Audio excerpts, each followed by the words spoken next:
Mire, yo creo que una de las cuestiones muy importantes que vamos a tocar ahora es un tema un poquito a veces ciertamente escabroso, en el sentido principalmente que son temas, muchachos, que casi no se abordan y que tienen mucha participación dentro de los ámbitos sociales, principalmente los derechos del cadáver.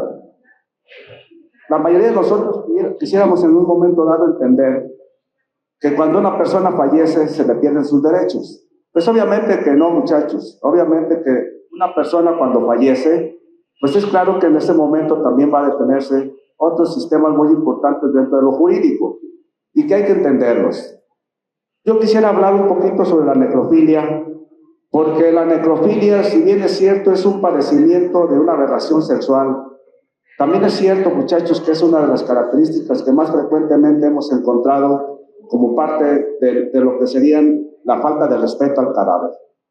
Es importante entender, muchachos, que siempre la vida es un conjunto muy importante, sobre todo que nosotros tenemos esa percepción de lo que es la vida y de lo que es la muerte. Yo les pongo aquí un poquito de una canción que habla mucho sobre la necrofilia. Es una canción, muchachos, que es una canción ya vieja. Una canción que es un poema que fue musicalizado, un poema de un poeta venezolano. Y que obviamente, muchachos, dice aquí, muy interesante, ató con cinta los desnudos huesos, el yerto cráneo lo coronó de flores, la horrible boca la llenó de besos y se acostó junto a él enamorado. Esa canción se llama Bodas Negras. En la actualidad la canta por ahí una artista, una mujer, una señora que canta un poquito así como pujando. Ana Gabriel. Es una versión que hizo ella de esta canción, pero la versión original es una versión ya vieja. Obviamente, muchachos, aquí como vemos, estamos viendo que realmente es un asunto necrofílico. Es un asunto de que una persona se enamora ya no de un cadáver en sí, sino que se enamora de restos óseos. Y en la actualidad, como estamos viendo frecuentemente, hemos estado encontrando restos óseos en diferentes partes de nuestro estado y de la República Mexicana en su totalidad. Vamos a ver que siempre, muchachos, entendemos pues que la vida ha sido siempre objeto de reflexiones muy interesantes. Reflexiones en el contexto fundamentalmente de las ciencias sociales, de las ciencias médicas, del arte, como vemos esa canción, aunque también hay algunos pintores que han manejado algunos cuadros sobre lo que es la necrofilia y sobre lo que es la muerte. Pero también tiene algo muy interesante sobre las cuestiones filosóficas y teológicas, además de la política. Dirán ustedes, ¿y qué tiene que ver la política? Bueno, pues la política tiene que ver mucho en los procesos del respeto hacia los cadáveres. Y que claro, muchachos, dentro de la política pues entendemos las ciencias jurídicas, es decir, el derecho como parte normativo de toda sociedad, como parte, muchachos, que nos da los caminos a seguir para llevar a cabo una sana convivencia, pero que sobre todo también, dentro de esa sana convivencia, muchachos, entender que no solamente debemos respetarnos entre nosotros como seres vivos, sino que también necesitamos respetarnos o respetar fundamentalmente al cadáver. ¿Por qué? Bueno, porque creemos que el cadáver podemos manejarlo como una especie de objeto, cuando realmente la filosofía no entiende al cadáver como un objeto, sino pues fácilmente podríamos tener precios sobre un cadáver, ¿no? Una compraventa, si lo manejáramos como un objeto. En este contexto podemos decir entonces, muchachos, que la muerte, siempre la muerte ha sido un tema muy interesante, un tema que a lo mejor no lo abordamos por miedo, que a lo mejor no lo abordamos, muchachos, principalmente por la sensación esa que tenemos a veces de decir yo no me quiero morir. Y yo también quisiera decirles que yo tampoco quisiera morir, ¿verdad? Así como todos ustedes, nadie nos queremos morir, pero de alguna manera, acuérdense que tenemos un ciclo. Y ese ciclo, pues obviamente, es precisamente es un proceso de reflexión para ir entendiendo, muchachos, lo que es la muerte en este contexto. La muerte la podemos nosotros también visualizar dependiendo ciertas culturas importantes que nosotros a través de la historia hemos conocido. Por ejemplo, muchachos, la cultura aquí con nosotros, ese puentecito entre la vida y la muerte, nosotros lo entendemos de manera diferente a otras culturas. Para nosotros es interesante, muchachos, por ejemplo, que en un momento dado, la muerte la podemos convertir en un proceso de festejo. Por ejemplo, tenemos aquí, muchachos, el Día de Muertos. Ese Día de Muertos, muchachos, como que reflexionamos y entendemos que tenemos un caminito entre la vida y la muerte. De tal manera que nuestra cultura en su momento, además de ser precisamente, muchachos, un ente sobre todo de festejo, pues también lo podemos entender como un ente de miedo, un ente de temor, un ente, muchachos, en que a veces no reflexionamos realmente lo que es la muerte. La entendemos a veces porque vemos el cadáver, tanto el personaje que se dedica a las áreas de la salud, enfermeras, enfermeros, médicos, paramédicos, pero que también en su momento, aquí también quisiera hacer un acotamiento, muchachos. También los criminalistas tienen mucho contacto con los muertos. Todas las ciencias criminales se llevan a cabo en los procesos de investigación de la muerte y, por tanto, los criminalistas también tienen mucha participación en el manejo de los muertos. Vamos a ir viendo también, muchachos, que para que nosotros entendamos lo que va a ser el tema de hoy, el respeto hacia los cadáveres en función de la necrofilia, hay que ir sabiendo entonces qué es la necrofilia. La necrofilia, muchachos, o más bien la palabra necrofilia, proviene de dos palabras muy importantes de tipo griego. Hay que ir entendiendo que la mayoría de los aspectos médicos, el lenguaje médico, proviene del griego y proviene del latín.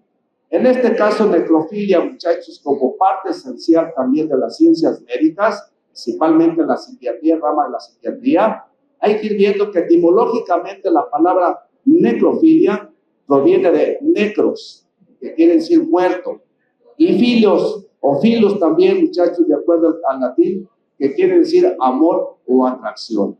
Por eso necrofilia pudiéramos entender entonces, de alguna manera, que la necrofilia es una práctica sexual o un amor hacia un cadáver. Una práctica sexual, muchachos, que nosotros de alguna manera en nuestra sociedad y en nuestra cultura la podemos considerar como una práctica, muchachos, extraña, una práctica muy extraña, anormal y perversa. Perversa, si nosotros nos pusiéramos a entender la perversidad, es en el contexto de decir cómo es posible que agredas a un cadáver que ya no se pueda defender. Esa es la perversidad del necrofílico. En este contexto, en este sentido, podemos también, muchachos, el necrófilo, es decir, aquel que padece de necrofilia, tiene estas características, muchachos, sobre todo, que adora, que ama, que quiere a la muerte, pero sobre todo, muchachos, que tiende a excitarse, precisamente encuentra el placer con los muertos. Eso es lo que pudiéramos nosotros entender del necrofílico. Y que obviamente él tiene esa característica de tratar de interrelacionarse principalmente con aquellas personas que ya han perdido la vida. Pero también hay que ir entendiendo que a veces el necrofílico no solamente siente el amor, no solamente se excita con tener una relación sexual con los muertos, sino que también en la actualidad, muchachos, de acuerdo a estudios novedosos que se han manejado últimamente y algunas observaciones científicas que se han realizado, también los necrofílicos, la necrofilia la pudiéramos dividir en fases. ¿Por qué? Bueno, pues porque no solamente el necrofílico tiene relaciones sexuales con el muerto, sino que también el necrofílico en su momento puede excitarse al ver cadáveres, puede excitarse al tocar cadáveres, pero también puede excitarse, muchachos, cuando desmembra cadáveres.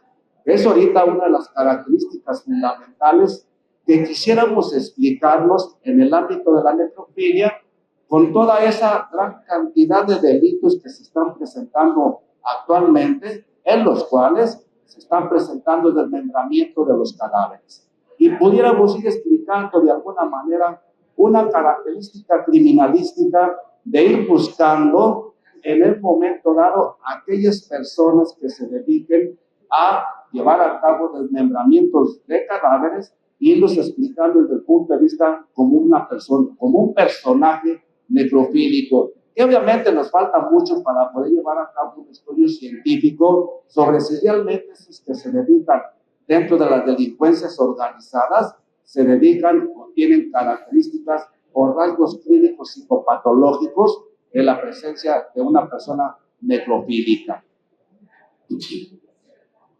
Pero también, a través de estudios psicológicos, muchachos, hemos ido entendiendo las personalidades de esos sujetos necrofílicos. Y dentro de esas personalidades podemos ir viendo de alguna manera a qué se dedican la mayoría de los necrofílicos, por los cuales se encuentran ya documentados, ya científicamente comprobados.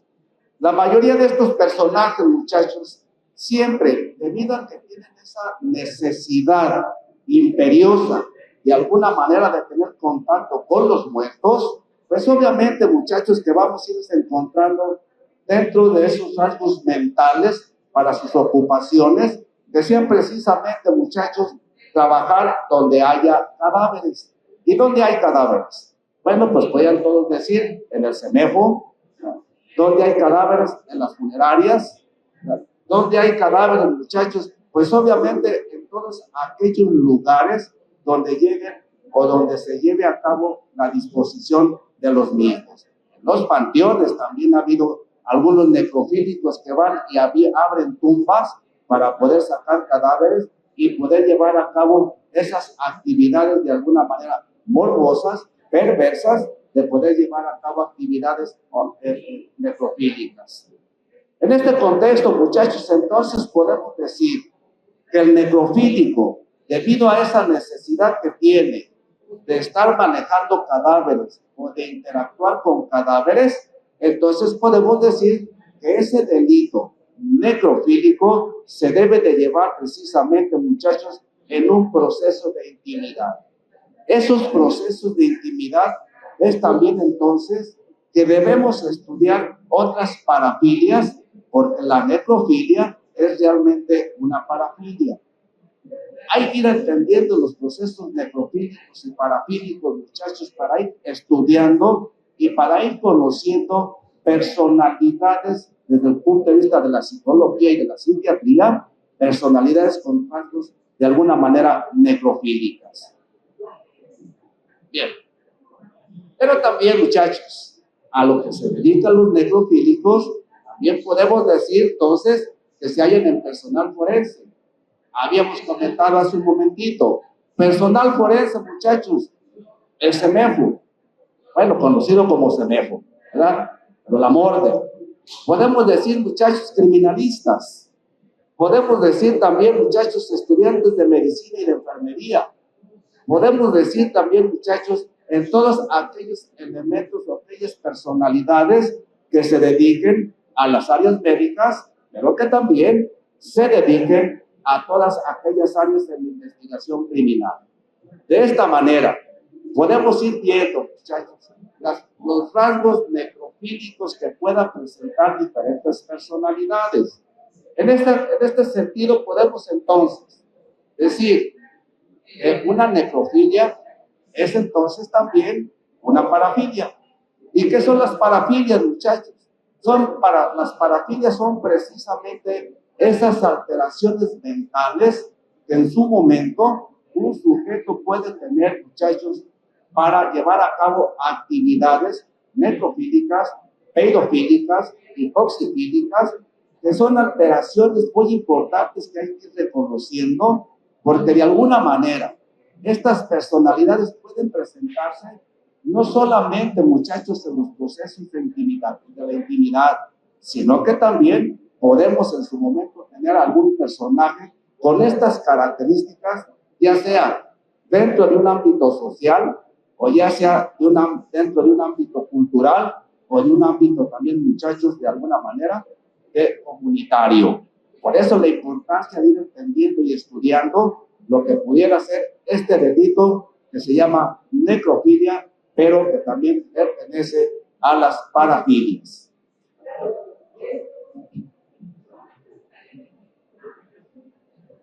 Las parafilias, entonces, ¿cómo vamos a identificarlas desde el ámbito psiquiátrico, psicológico?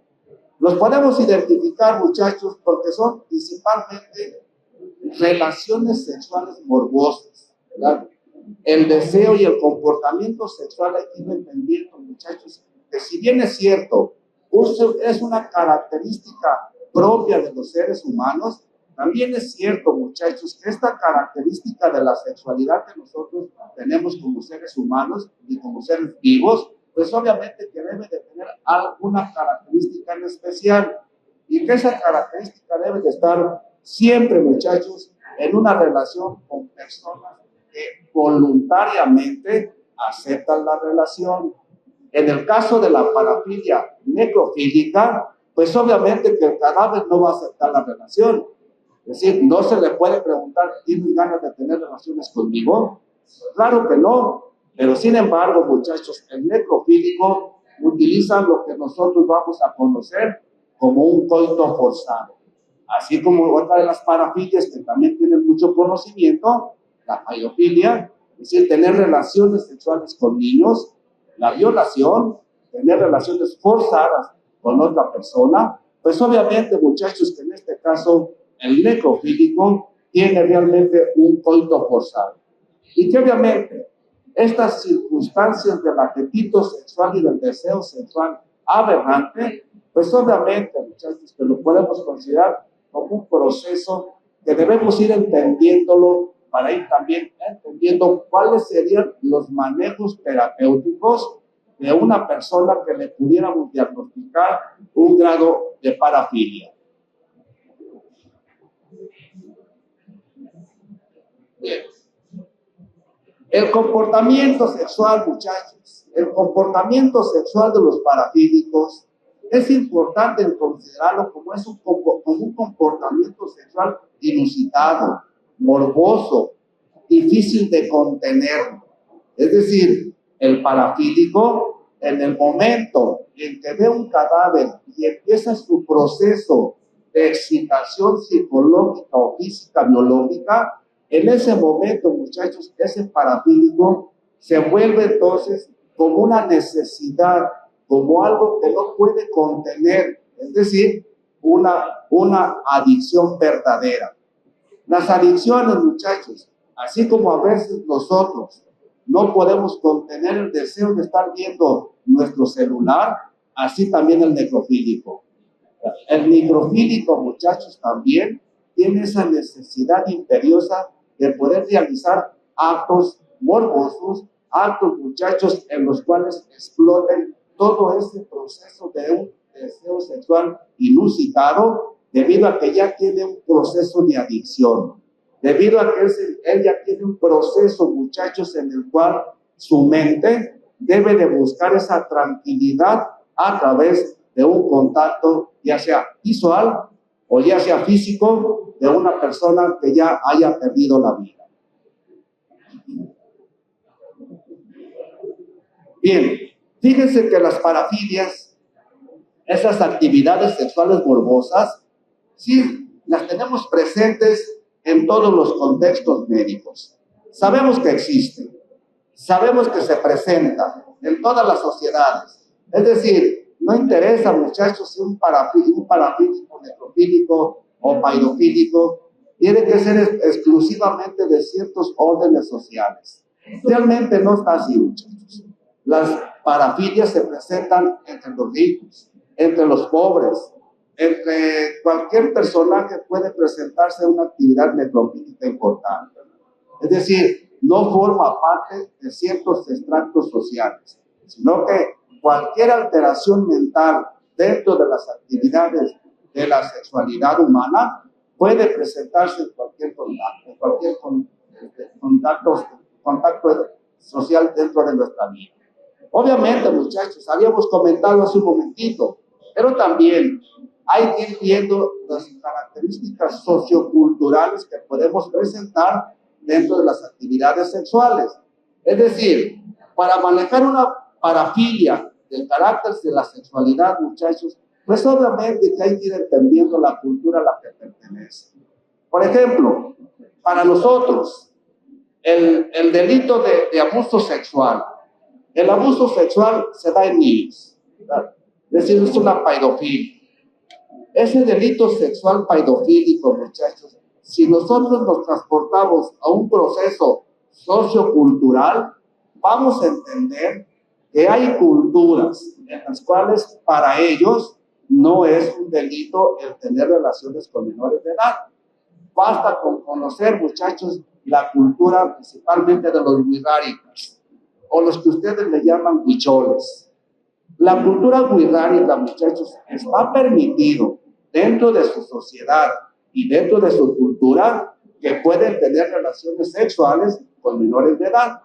En cambio, en nuestro contexto social y cultural, tener relación con una menor de edad es un delito.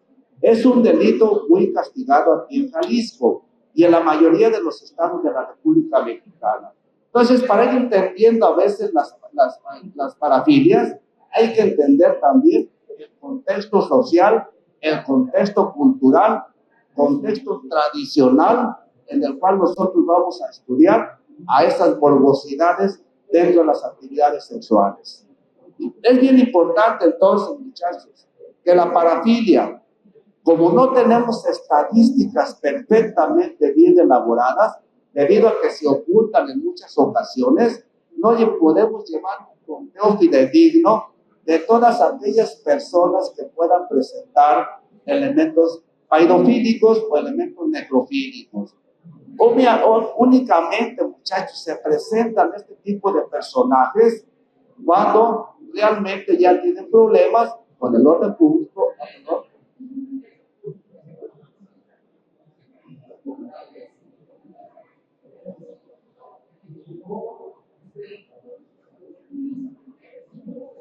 Bien, no es mi publicidad, ¿eh? No ando vendiendo yo esto. Bien, muchachos, entonces, decíamos, ¿cuándo se presentan? ¿Cuándo hacemos diagnósticos? Bueno, pues hacemos diagnósticos únicamente, muchachos, cuando esas personas pues ya tienen un problema con la ley, ya tienen un problema precisamente, muchachos, que les está acarreando circunstancias problemáticas con la sociedad en la que están desarrollándose. Es decir, en este contexto, bueno, ya nosotros únicamente vemos a aquellos que ya llegaron cuando ya tuvieron una intervención de tipo jurídico. Por ejemplo, los pedofílicos, si los que tienen relaciones sexuales con los niños o con los menores de edad, pues únicamente los conocemos cuando ya pusieron la denuncia. Menos cuántos casos hay que no se han denunciado. ¿Cuántos casos hay, muchachos, con estas características de parafílicos que no los vamos a conocer nunca? Que se quedaron en la intimidad de cada hogar. Nosotros hemos entendido desde el punto de vista de la investigación médico, forense y criminalística que por la calle que ustedes vayan, escojan la calle que ustedes quieran, en más de una de esas casas hay un atentado contra un menor de edad. Hay un atentado, muchachos, en que ese menor de edad está siendo abusado o está siendo maltratado dentro del ámbito familiar. Y todos esos, como no han llegado al orden público, pues obviamente, muchachos, que no conocemos sus características. Claramente, pues, no tenemos unas estadísticas perfectamente bien diseñadas, perfectamente, muchachos, que me digan, que me expresen realmente la gravedad del problema. Pero, aún con lo que conocemos, sabemos perfectamente que es realmente un problema de salud pública cada una de esas parafilias que nosotros vamos a estar manejando en el ámbito médico legal, en el ámbito criminalístico, criminológico y en todos los ámbitos, muchachos, en los cuales llevemos la participación de buscar principalmente, muchachos, el respeto al derecho y, como vamos a ver, el respeto a esos personajes que ya no se pueden defender, que son los muertos. Bien.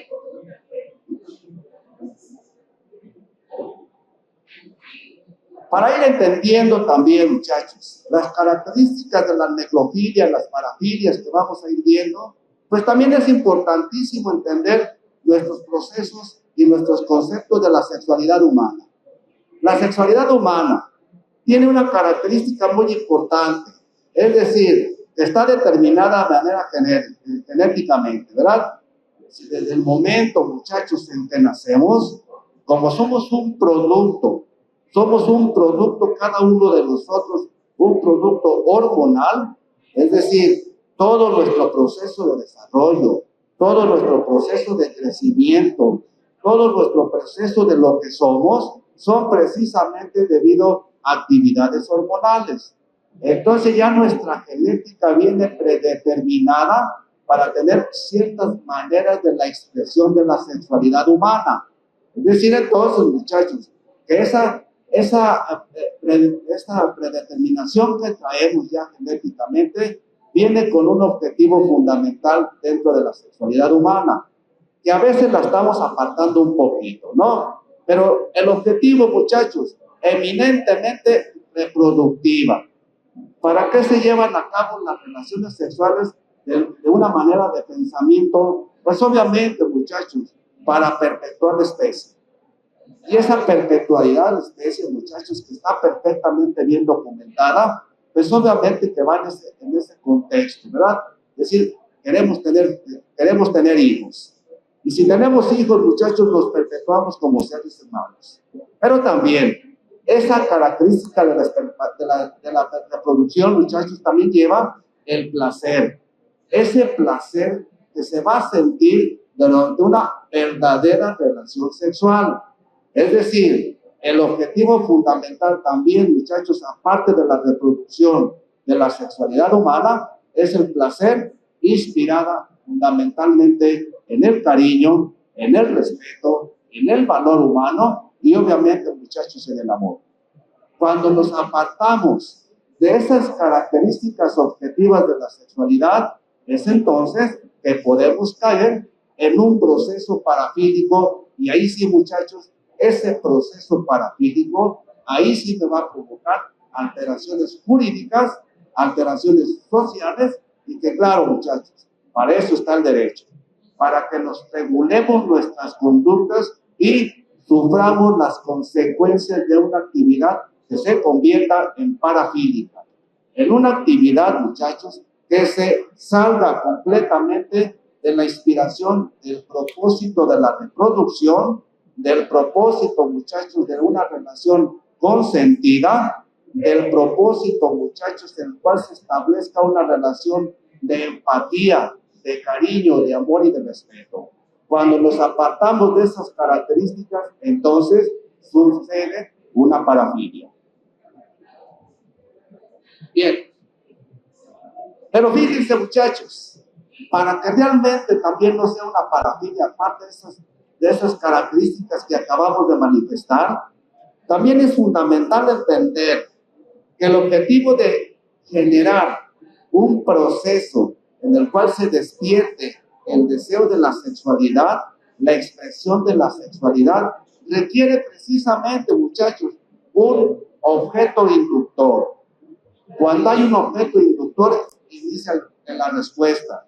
Y obviamente, muchachos, en ese contexto inductor y de respuesta, va aparejada precisamente la normalidad de la aplicación de la sexualidad.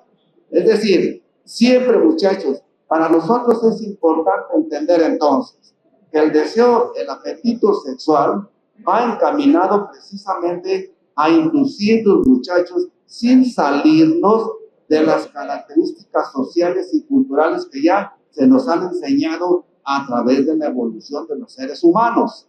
Y esa característica, muchachos, es decir, buscar a una persona madura, a una persona responsable, que ya conozca, que ya sepa, primeramente, sus derechos, primeramente, muchachos, que sepa discernir entre lo bueno y lo malo para ella, pero sobre todo, muchachos, en el cual se sienta responsable de la actividad que va a realizar, en el cual se sienta de alguna manera, muchachos, que está eligiendo de manera libre la voluntad la capacidad evolutiva que tenemos cada uno de nosotros de poder llevar a cabo una actividad con características sexuales. Y esa relación física, muchachos, cuando llevamos aparejado esos elementos, podemos decir entonces que es una relación física placentera, pero que también lleva implícito la potencialidad de la reproducción. Afortunadamente ya tenemos medidas para que no se embarace, ¿verdad? Bien. Ahora, muchachos, entonces se sustituye esa relación, ese proceso inductor a través de una persona madura, responsable, razonable, que sepa discernir, y que lo sustituimos, muchachos, por un objeto,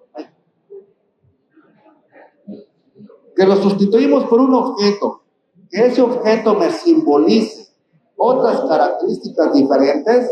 Es entonces que también podemos determinar, muchachos, la aparición de lo que estamos comentando, de las parafilias. Y en este caso, muchachos, cuando sustituimos esa persona madura, responsable, razonable, que ya tiene esa capacidad evolutiva de elegir con quién, cuándo, a qué horas y en dónde, en ese momento, muchachos, cuando ese objeto lo simbolizamos de manera inadecuada, por ejemplo, en un animal, que es otra de las parafilias que también se presentan muy frecuentemente.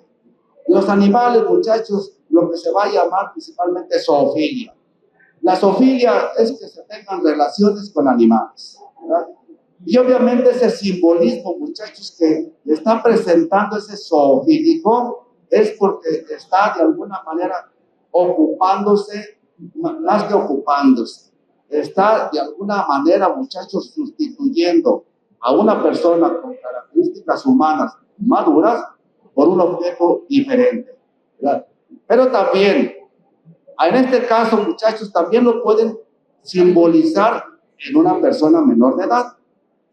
Las personas menores de edad, muchachos, pues es claro que cuando el simbolismo de ser una mujer madura, razonable, complacible, libre de albedrío, lo manejamos en un niño que no tiene todavía esa capacidad de madurez mental, de poder saber qué es lo bueno, qué es lo malo. En ese contexto, muchachos, ese simbolismo me lleva entonces a una característica de la paidofilia. Es decir, la paidofilia, muchachos, o la pedofilia, que también se le llama, es decir, simbolizo a una mujer en un niño. Y ese niño, muchachos, yo quiero ejercer sobre él una fuerza suficiente como para que acepte una relación sexual que obviamente, aunque él no la tenga consentida, debido a que precisamente no tiene la madurez psicológica, biológica, para entender las características de una actividad de ese tipo. Pero también, muchachos, esos procesos de excitación, que son prácticas inusuales, prácticas contrarias al entorno sociocultural, bueno, pues me van a provocar problemas jurídicos. ¿Qué sucede cuando una persona tiene relaciones con un menor de edad? Sucede entonces algo que está tipificado en nuestro Código Penal, dentro de los artículos principalmente, muchachos, 142 ML. En ese está tipificado, muchachos, toda relación de carácter erótico en los niños lo vamos a llamar abuso sexual, ¿verdad? En ese caso, bueno, pues cuando son esas características anormales, de cierta manera repugnantes, tener relaciones sexuales con menores de edad, cuando no tienen la madurez suficiente, bueno, pues entonces nuestra tutelación por medio del Estado y del derecho es precisamente aplicar ciertas sanciones correspondientes a la edad de la persona. No es lo mismo tener, muchachos, una relación forzada en una mujer madura.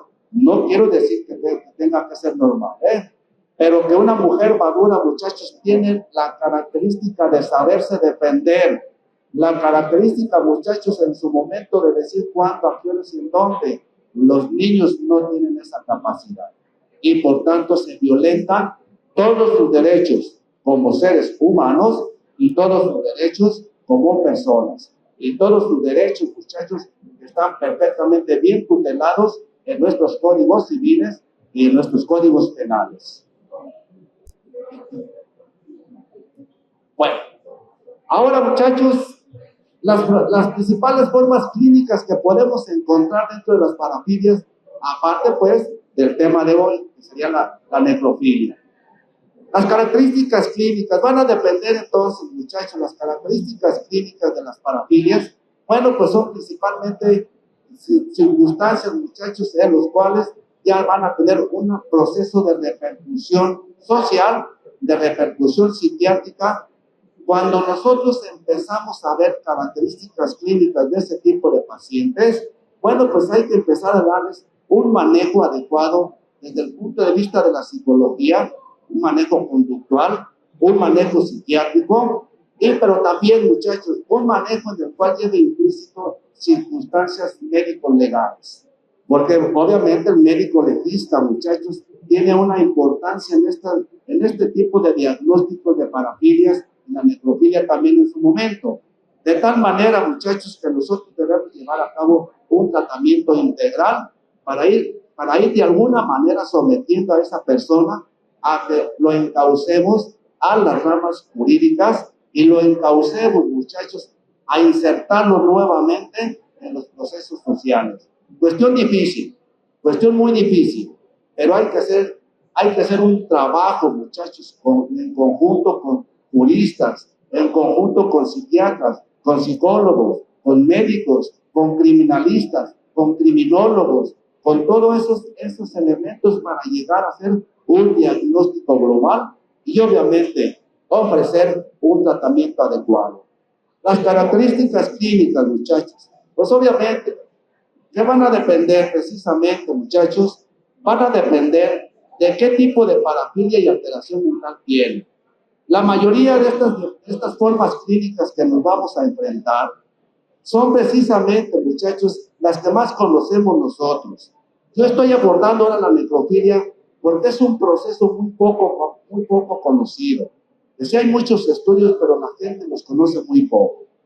Las más frecuentes de estas parafilias, muchachos, son precisamente lo que vamos a conocer como pedofilia o paidofilia, que son precisamente, muchachos, dentro de lo que vamos a considerar jurídicamente como abuso sexual. No es lo mismo abuso sexual que violación, ¿eh? La violación se da en mayores de edad, arriba de los 18 años. El abuso sexual se da en menores de edad.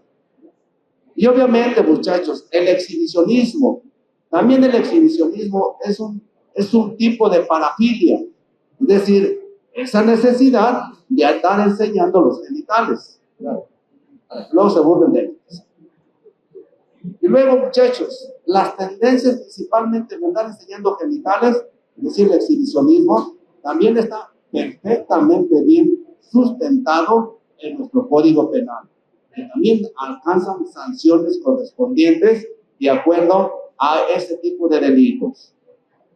La otra, muchachos, otra muy frecuente también en la actualidad y que anteriormente no se conocía mucho, lo que vamos a conocer principalmente como hipoxifilia.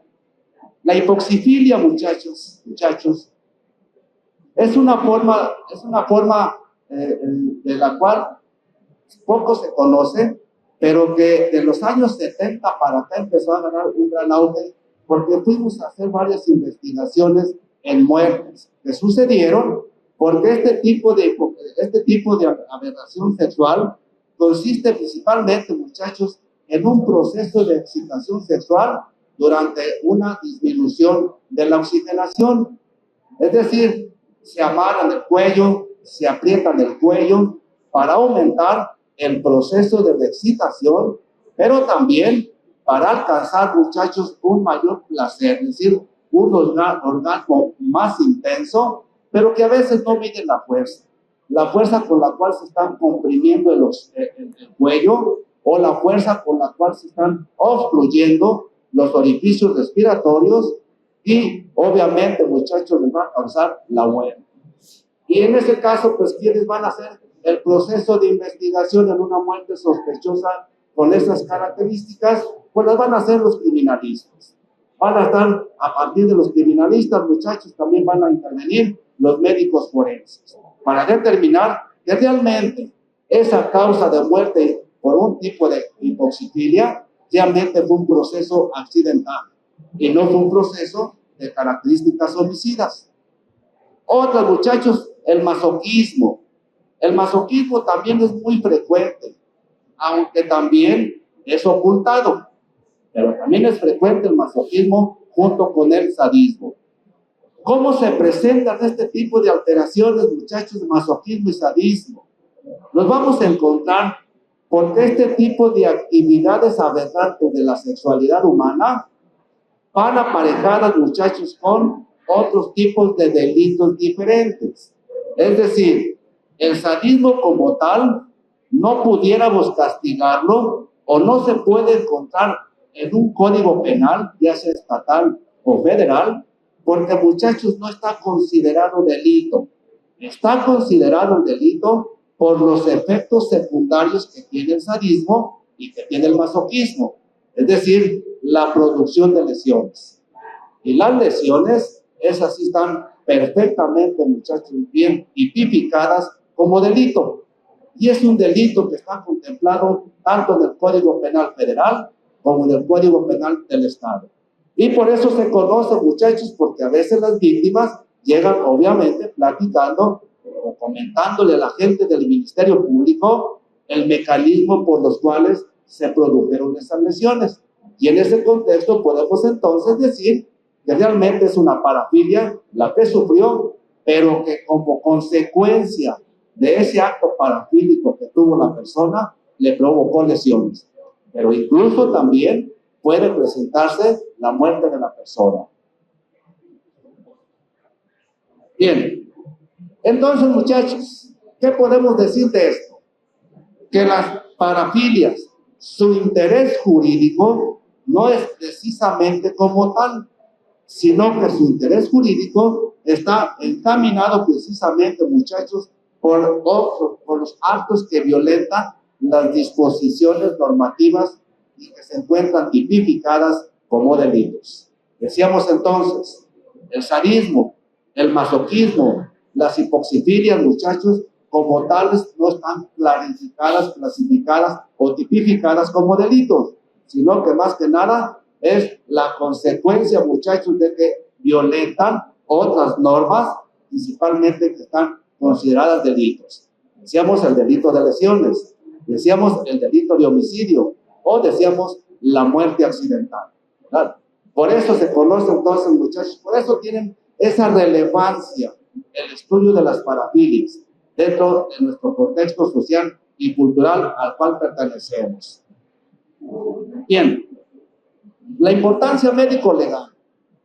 La importancia médico-legal del estudiar a todas estas parafilias, muchachos, es precisamente porque estas parafilias están consideradas, como comentábamos hace un momento, en aquellos efectos secundarios que se pueden estar presentando.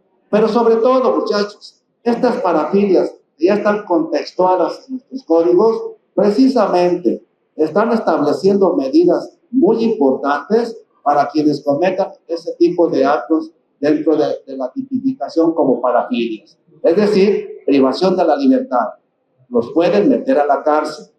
Principalmente, muchachos, estas parafilias que más frecuentemente son castigadas, el exhibicionismo, la pedofilia, la paidofilia, la necrofilia y obviamente, muchachos, la hipoxifilia no la podemos castigar.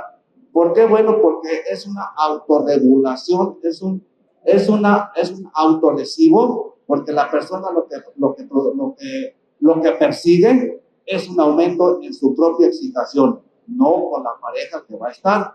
Y a la pareja con la que va a estar, pues obviamente no le va a ocasionar ninguna alteración. Pero esta sí, muchachos, el exhibicionismo es un delito. La paidofilia y la pedofilia y la necrofilia son delitos considerados como delitos graves. Es decir, un pedófilo o una persona que tenga relaciones con menores de edad, dependiendo de la edad, pueden ser, muchachos, hasta 25 años de prisión. Entonces, por eso la importancia de conocer a este tipo, principalmente, muchachos, de delitos que se puedan considerar. Bien, Pero también, muchachos, dentro de estos artículos que maneja el Código Penal para castigar la pedofilia o la paidofilia, pues obviamente, muchachos, que van a estar principalmente los artículos 142L hasta la fracción M. Ahí se establece, muchachos, dicen estos textos legales, dicen que quien ejecute en un menor de edad actos eróticos sexuales sin cópula, es decir, sin penetración, pero que sean actos eróticos, o con cópula o cópula equiparada. ¿Cuándo es cópula equiparada, muchachos? Cópula equiparada es cuando se mete cualquier otro objeto diferente al pene en cavidad vaginal o cavidad anal. Aquí quiero hacer un acotamiento también bien interesante para las enfermeras. Miren, las enfermeras como los médicos estamos muy expuestos a que se nos acuse en un momento dado de una cuestión equiparada. ¿Por qué? Porque metemos elementos diferentes al pene. Cuando van a meter una sonda, cuando meten una sonda urinaria, hacen tocamientos, aunque no tengan característica erótica, que es lo que nos salva, pues obviamente, muchachos, que en un momento dado puede como acreditarse un delito de violación equiparada. Por ejemplo, los médicos, muchachos, cuando metemos espejos vaginales, cuando metemos el rectoscopio, o cuando metemos el abatelenguas para revisar la boca, la garganta. Asimismo también las enfermeras, afortunadamente, muchachos, tenemos esta defensa que dice acto erótico sexual. Es decir, yo voy a hacer una revisión ginecológica, pues no tengo una intencionalidad de que me deba llevar a cabo un proceso de excitación sexual cuando voy a meter un espejo vaginal. El médico lleva esas características, muchachos, de que no considera y no debe de considerarse como tal, a menos que tengan otras circunstancias diferentes. La enfermera, cuando va a hacer lavados vaginales para llevar a cabo una cirugía vaginal, pues obviamente que va a meter objetos diferentes. Pero por tanto, muchachos, debido a esa característica de que no se lleva implícito un acto erótico sexual, es por eso que no somos castigados acusándonos de una circunstancia de violación equiparada. Si no, imagínense, ya todos estuviéramos en el bote, ¿verdad? Ya todos estuviéramos encarcelados, incluso hasta las mamás porque también deben de ser elementos de tacto, es decir, tocamientos. Las mamás cuando van a hacer a sus bebés, pues obviamente que no lleva esa característica de un acto erótico sexual, lleva la característica de la atención de su niño. Entonces, debido a que a nuestros legisladores se les prendió un poquito el foco y pusieron esto como una circunstancia, muchachos, de que podamos defendernos. Bien.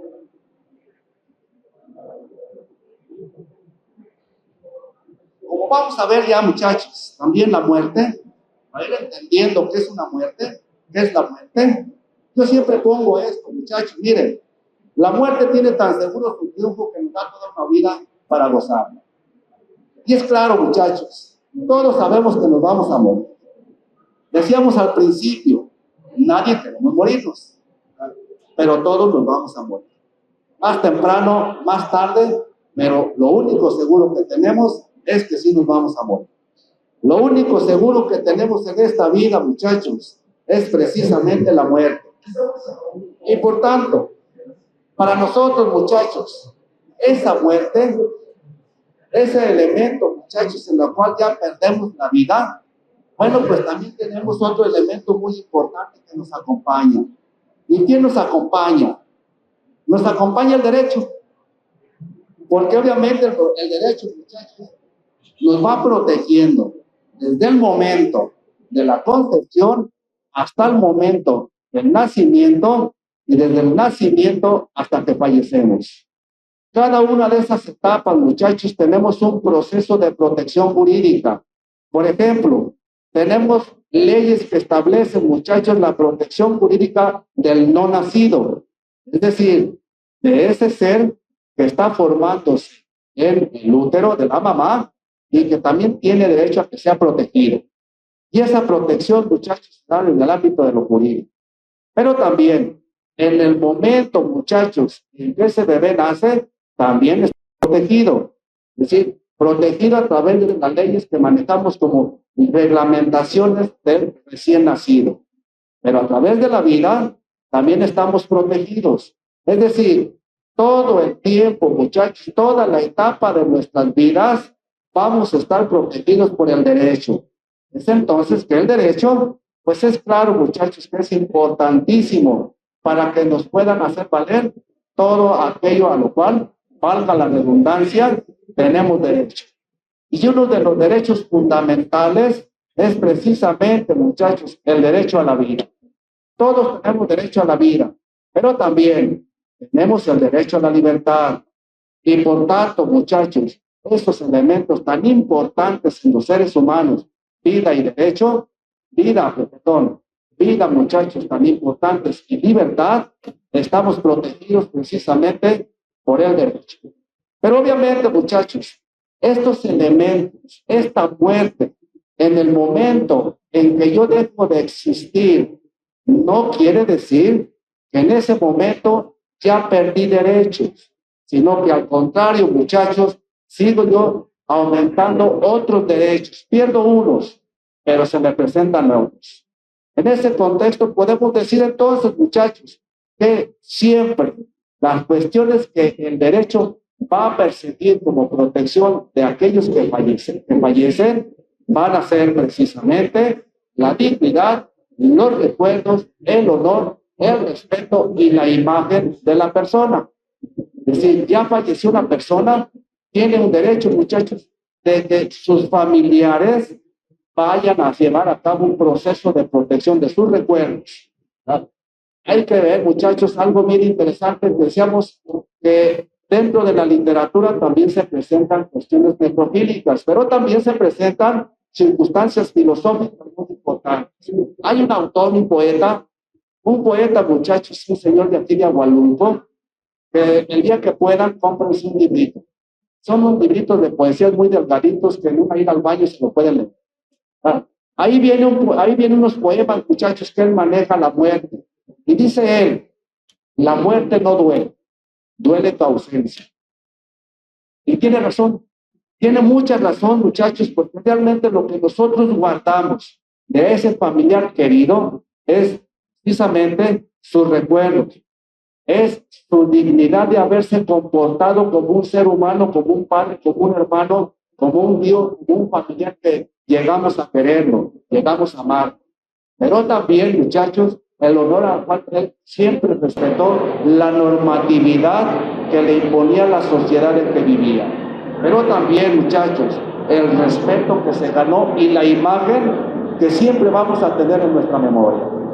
No lo tenemos físicamente, pero tenemos su recuerdo, tenemos su imagen en nuestras memorias. Y eso, muchachos, es lo que en el ámbito jurídico, en el ámbito del derecho, me lo están haciendo respetar a través de normatividades jurídicas.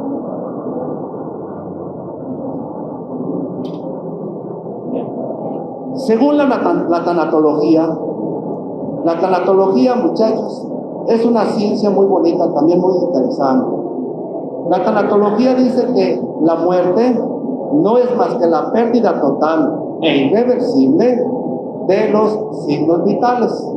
Es decir, ¿cómo vivimos, muchachos? Vivimos a través del oxígeno. Y si perdemos la respiración, bueno, es un signo muy importante para decir que nos vamos a morir. Pero también, muchachos, si no tenemos oxígeno, pues vamos a fallecer. Pero si no tenemos quien nos transporte el oxígeno para que se lo dé a todo el cuerpo, bueno, pues obviamente, muchachos, en este caso sería el aparato circulatorio. Entonces, si nos falla el aparato circulatorio, también vamos a fallecer. Pero además, ese contexto físico, biológico, muchachos, entre la respiración y el aparato cardiovascular, pues también van a estar supeditados al funcionamiento de nuestro PC, es decir, muchachos, de nuestro cerebro. El cerebro es el que está mandando todas estas órdenes para que podamos respirar. En ese momento, muchachos, que ya no hay funcionamiento cerebral, no hay funcionamiento del aparato respiratorio, del aparato circulatorio, tanatológicamente podemos decir que esa persona ya falleció, ya murió.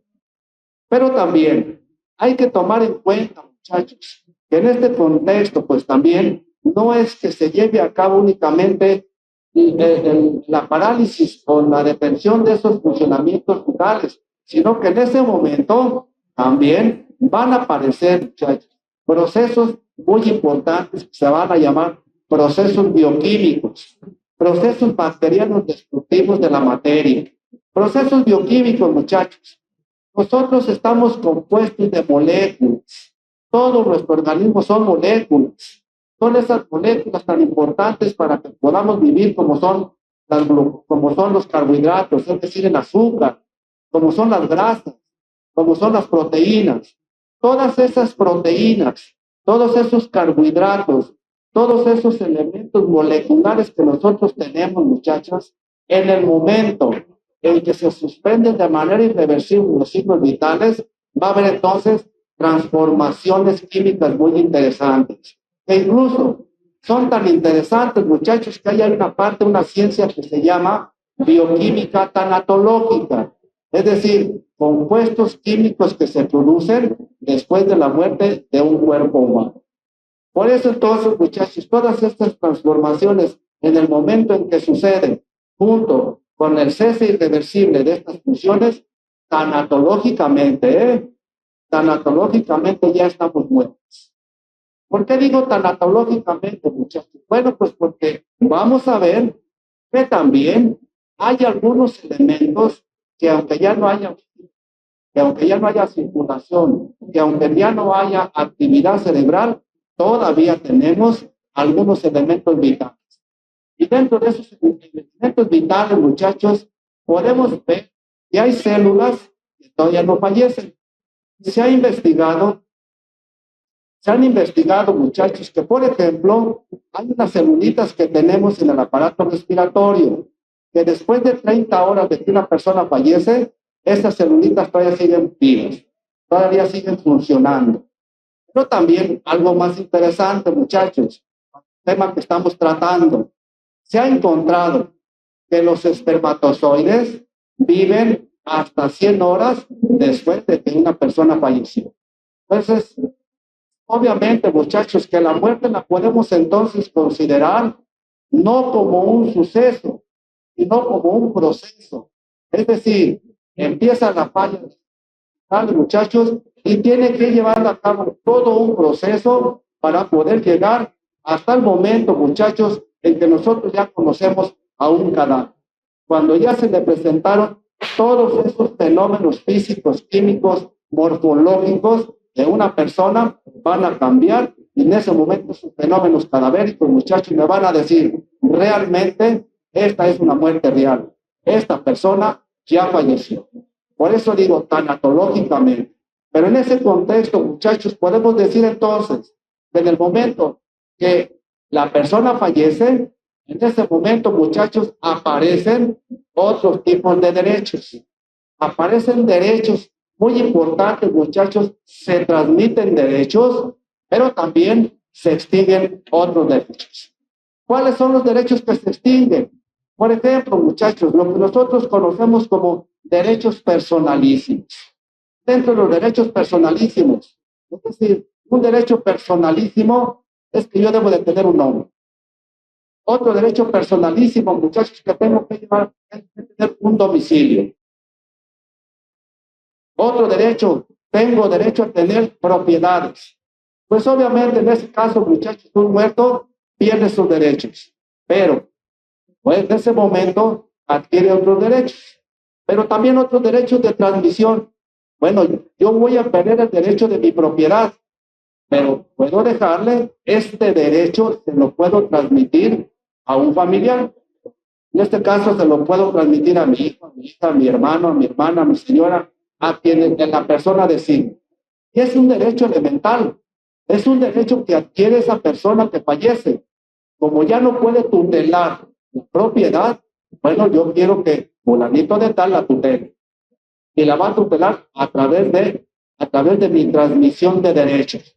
Es decir, por ejemplo, muchachos, todos esos elementos que ustedes adquieren por herencia, o las tierritas también, ¿no? Bien. Entonces, muchachos, fíjense, lo interesante también de la muerte, y que también ya va a estar tutelado y que ya está tutelado. Códigos. Aparece un concepto muy novedoso. Este concepto se llama precisamente, muchachos, memoria de Funti. La memoria de Funti. ¿En qué consiste esta memoria, muchachos? ¿Para qué me va a servir?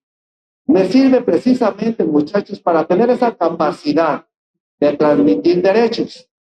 Pero también me sirve para tener esa capacidad de que se me respete, de que lo que fui en vida, tenga siempre un respeto tutelado por el Estado. Y a esto, muchachos, le dice entonces, en este momento, esa memoria, muchachos, va a sobrevivir, porque más de alguno de nosotros ya falleció un familiar, y sin embargo, lo recordamos. Sin embargo, lo traemos en nuestra memoria. Pero también, muchachos, nos acordamos, ¿por qué no?, de los ejemplos que nos daba, de los consejos que nos daba. Y obviamente todos esos elementos pertenecen a la memoria de. ¿Por qué decimos, muchachos, que se queda esa característica del pensamiento, del recuerdo que tienen los muertos, que tenemos de los muertos?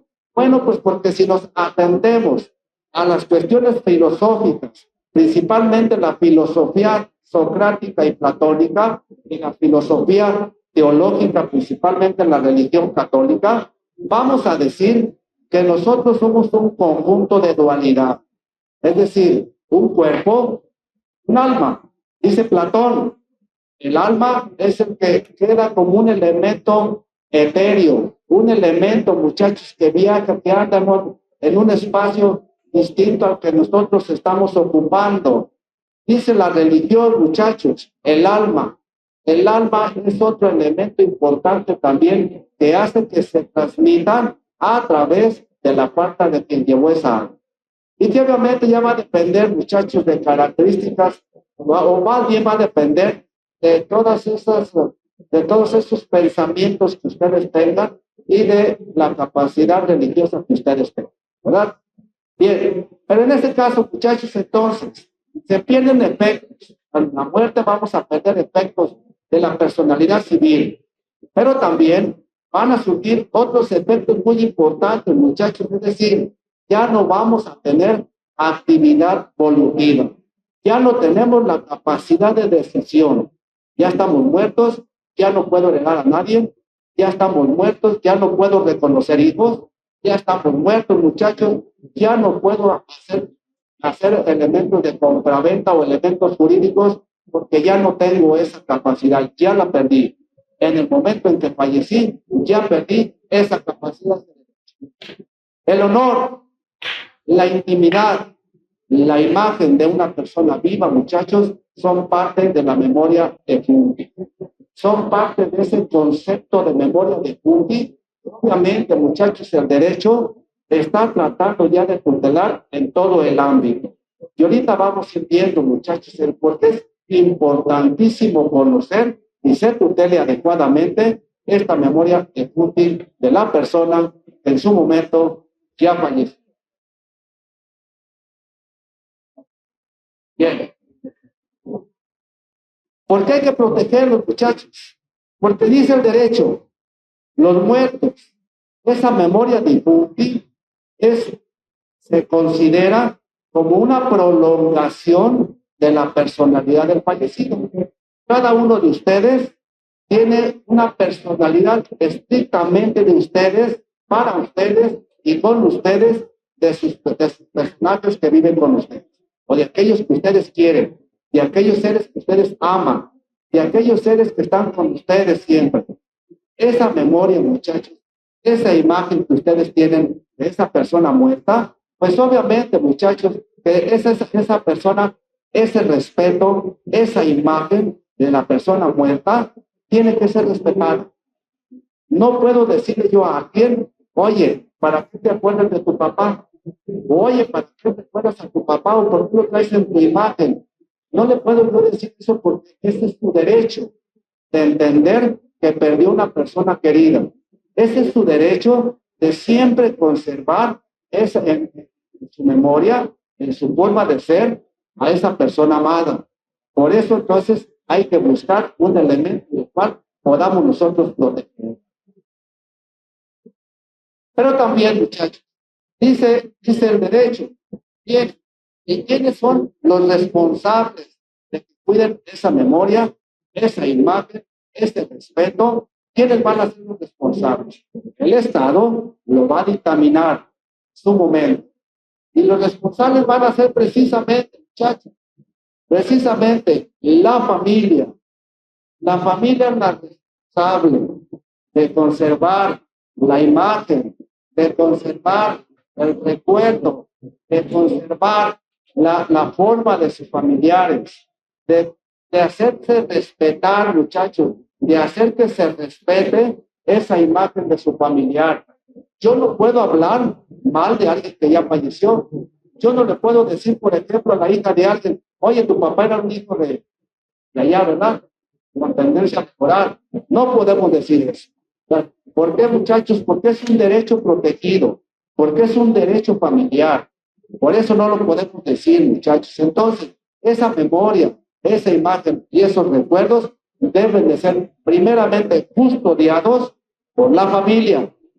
Una vez que la familia acepta esa custodia de esa memoria de Fungi, bueno, pues ahora hay que buscar un elemento que la proteja, muchachos, que se haga respetar, que quien no la respete sienta la calidad de una ley que le establece una sanción correspondiente.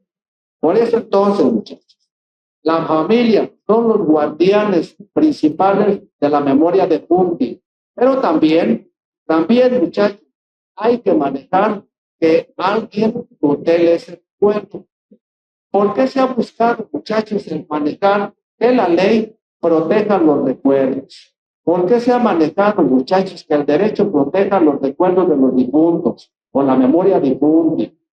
Se ha tratado de buscar, muchachos, porque miren, desafortunadamente se han presentado muchos eventos, se han presentado muchas actividades por una gran cantidad de personas que no respetan ese derecho.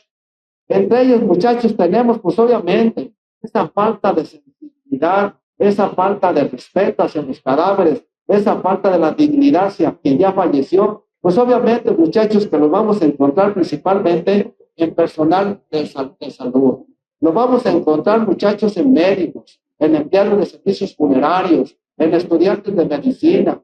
Y que obviamente esas actitudes de falta de respeto hacia el cadáver, de la falta de respeto a la dignidad de un cadáver, pues obviamente, muchachos, está demostrando algo bien importante. Está demostrando, muchachos, que todas esas personas que me estoy refiriendo tienen realmente una ausencia de ética profesional. Podemos entenderlo, más bien podemos nosotros de alguna manera comprobarnos. Como vamos viendo a veces, muchachos, les dan un trato indigno a un cadáver. Y ese trato indigno, claro que debe de ser tutelado por el Estado. Ese trato indigno, claro, muchachos, que debe de ser una sanción para quien lo cometa. Por eso se ha buscado entonces buscar esos elementos propios que maneja el Estado a través de sus particularidades que tiene para buscar elementos que custodien la memoria de Fungi, la memoria de quien fallece. Las redes sociales, muchachos, se han vuelto realmente unas actividades en las cuales completamente denigran a los cadáveres. Las redes sociales, muchachos, son parte importante. Los sistemas de comunicación, televisión, cine, por ejemplo, ¿verdad? Todos esos elementos son importantes entenderlos, que hay que darles pautas hasta dónde, cómo pueden en su momento manejar imágenes de cadáveres. Dentro de los servidores públicos, muchachos, no nos escapamos. Los servidores públicos también provocamos muchas alteraciones y falta de respeto a los derechos del cadáver. Principalmente, ya habíamos comentado algo, muchachos, dentro de estos servidores públicos, incluso las instituciones, también son parte importante del mal respeto o de la falta de respeto a los cadáveres. Y aquí tenemos, por ejemplo, muchachos, nosotros somos, los servidores públicos son obligados, son sujetos obligados a que tengan que llevar un respeto adecuado de los cadáveres. Y dentro de ellos, muchachos, criminalistas. Los criminalistas a veces no dan la atención adecuada a los cadáveres en el proceso de levantamiento de cadáveres. Tenemos, por ejemplo, muchachos, médicos forenses. En ocasiones los médicos forenses faltan a su capacidad ética y moral del manejo de un cadáver. Los tratan de mala forma. Por ejemplo, otro servidor público, muchachos, las enfermeras y los enfermeros, muchachos, en el momento en que se les avisa que una persona ha fallecido, tienen la obligación, son sujetos obligados también a llevar un trato digno de ese cadáver para poder llevar todas esas actividades propias que deben desarrollar, como es el amortajamiento. Tienen que saber cómo amortajarlo, tienen que manejar, muchachos, la movilidad del cadáver de tal manera que no vayamos en su momento a provocar una mala actitud sobre el trato a un cadáver. Bien. ¿Cuándo entonces, muchachos, podemos entender una falta total de respeto a los cadáveres? Bueno, pues podemos entender cuando se filtran, muchachos, que es bien frecuente, ¿verdad? Irse a un levantamiento de cadáver o tener una persona fallecida, tomarnos una foto junto a él y luego subir a la red. En este caso, muchachos, cuando se infiltran este tipo de imágenes, se difunden este tipo de imágenes, pues obviamente, muchachos, estamos haciendo una actividad que se llama vilipendio, es decir, una falta de respeto a la dignidad del cadáver. Estamos vilipendiando a un cadáver, pero también, muchachos, cuando nosotros manejamos en otros medios impresos, también cadáveres, pues también estamos vulnerando la dignidad humana de esa persona. Dirán ustedes, ¿y es una persona humana? Claro que es una persona humana, como vamos a ver que lo establece la Ley General de Salud. Luego, muchachos, en este contexto, cuando hacemos estas actividades, es importante entender que esas actividades van a victimizar, muchachos, van a promover el morbo y el sensacionalismo de aquellas instituciones o aquellos elementos en los cuales se publiquen ese tipo de imágenes.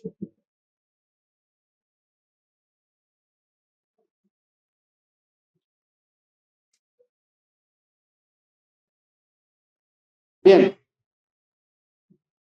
Bien. Entonces, muchachos, decíamos ahorita, el trato inhumano a los cadáveres. Dice, bueno, inhumano es cuando se trata a un humano. Bueno, pues obviamente un cadáver es un humano. La Ley General de Salud, para poder en su momento ir llevando a cabo las normas especiales para el trato, para el manejo de cadáveres, pues obviamente que primeramente debe decir que es un cadáver. Y la Ley General de Salud establece, muchachos, en su artículo 314, el cadáver es el cuerpo humano, en el que se haya comprobado la pérdida de la vida. Entonces, en ese contexto, podemos decir un cadáver es un ser humano, que un cadáver es humano y por tanto requiere la protección de buen trato, requiere el respeto y requiere, muchachos, la dignidad que conlleva a una persona humana. Pero también, muchachos, la misma Ley General de Salud, desde el punto de vista normativo, me dice, en los artículos del 346 a 350, me dice, establecen los derechos al tratamiento digno del cadáver y los restos humanos. Es decir, aun cuando sean huesos, en ese caso también, muchachos, hay que respetar la dignidad de esa persona humana. Hay que respetar, muchachos, sus características de haber sido un ser humano. Y obviamente, muchachos, ahí también la ley me establece claramente que siempre serán tratados con respeto, con dignidad y consideración. otra cosa bien importante que dice, no son propiedad de nadie. El cadáver jurídicamente no es propiedad de nadie, muchachos. Es propiedad en su momento de la propia sociedad a la cual perteneció. Es decir, yo no puedo decir es mi cadáver, y menos si me llega el semejo. Yo no puedo decir que este es mi cadáver. Yo no puedo decir, muchachos, que este es cadáver mío. Simplemente es un cadáver jurídicamente. Y con ese título de cadáver que me da la ley, entonces me dice, muchachos, que yo debo de respetarlo, debo tener dignidad hacia él y debo de tratarlo con consideración, ¿verdad? Para que yo pueda llevar a cabo lo establecido en la norma jurídica.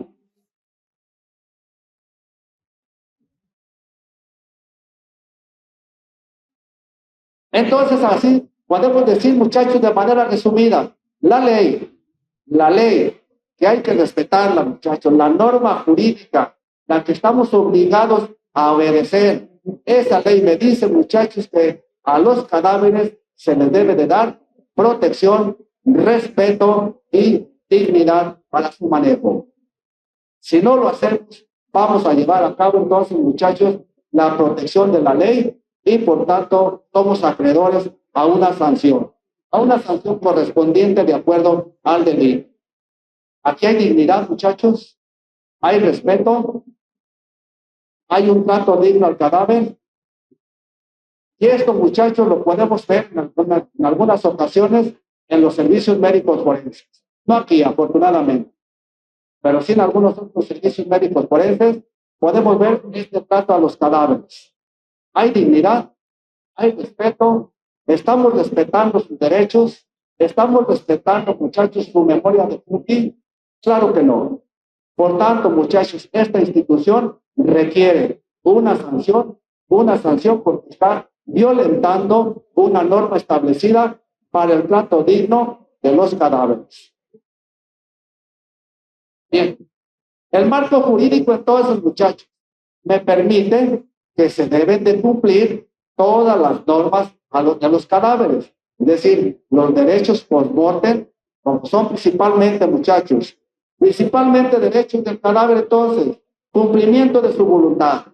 Es mi voluntad pasarle, transmitirle mis derechos de mi casa, de mi rancho, de mis vehículos o de lo que yo tenga a mi familiar fulano de tal, ¿verdad? Es mi voluntad, muchachos, también a través de mí darle el proceso de reconocimiento a un hijo que a lo mejor en su momento no reconoce. Pero ahora que testamentariamente yo digo, a través del derecho civil, que esa persona sí es hija mía. Y por tanto tiene derecho a mis propiedades. Entonces, esos derechos son fundamentales, muchachos, para que se lleven a cabo toda esa voluntad que tenía esa persona antes de fallecer. El tratamiento decoroso, respetuoso, muchachos, tanto del cadáver como de los restos, cuando son restos óseos, como también, muchachos, del pensamiento y del recuerdo que tengan los familiares. Respeta su dignidad como cadáver y principalmente evitar el ultraje a todo resto humano o a todas aquellas acciones que desvirtúen de manera dolosa e indigna, ¿verdad?, a toda aquella persona que haya fallecido. Todos estos elementos post-mortem hay que seguirlos considerando, muchachos. Es fundamental, es importante para que nosotros podamos llevar a cabo ese proceso, muchachos, de un respeto adecuado a una persona que ya falleció. Todos esos elementos, muchachos, hay que evitar entonces la difusión, la exhibición de imágenes, de videos que van de forma denigrante a un cadáver. Hay que evitar, muchachos, aquellos elementos que puedan también ofender el respeto que los familiares le tienen a ese familiar que ya perdió la vida. Para eso, muchachos, es entonces importante entender las características de las normas jurídicas que en su momento se han aplicado, se han dictado para el respeto en toda esa atención global de una persona que en su momento haya fallecido. Hay respeto, muchachos, y dignidad. ¿Hay tratamiento decoroso? ¿Un respeto de los cadáveres? Claro que no, ¿verdad? No debe de ser eso. Y sin embargo fue. Ese es uno de los grandes problemas que se tienen a veces, muchachos, cuando realmente tenemos índices de criminalidad tan elevados que en su momento no se dan abasto las autoridades correspondientes para llevar a cabo todos los procesos de atención de los cadáveres que vayan llegando a los servicios médicos forenses. Bien. Así pues, muchachos, con todas estas características que estamos revisando, que estamos viendo sobre el respeto del derecho a los cadáveres, sobre esas alteraciones, principalmente, muchachos, de la sexualidad humana, como eran las parafilias, en específico la necrofilia, bueno, pues entonces el Estado, como estamos viendo, ha dictado, muchachos, todas esas normas, todas esas leyes que garanticen que por medio del Estado se lleve a cabo el respeto completo de los cadáveres. Es decir, hay que darle siempre un trato digno a todo cadáver, a todo resto de una persona humana y garantizar, obviamente, muchachos, el respeto de los deudos. Es importante respetar también ser sensibles, muchachos, al dolor de la persona que perdió un familiar. Hay que sensibilizarnos, muchachos, para con ellos también, porque de alguna manera, como comentamos hace un momento, todos vamos a llevar en un momento dado ese sufrimiento y no quisiéramos que nadie de alguna manera se refiriera a mi familiar fallecido de una manera, muchachos, indigna, indecorosa y obviamente que no se le dé el trato adecuado. Yo creo que nadie, muchachos, en el momento en que cayera un familiar a una funeraria y lo viéramos que lo tratan, tienen acostado en el suelo, que lo levantan, que lo quitan, que lo ponen, que le cortan, que le quitan, todos esos elementos, muchachos, denigrantes, yo creo que nadie quisiéramos que se nos fuera de esa manera, ¿no? Así como también a veces les digo a las enfermeras, a los enfermeros, en su momento, muchachos, traten a sus pacientes como en su momento ustedes quisieran que los traten. Hay que entender siempre que en un momento dado vamos a estar del otro lado. Y quisiéramos que se nos respetara de esa manera, ¿verdad? Bien.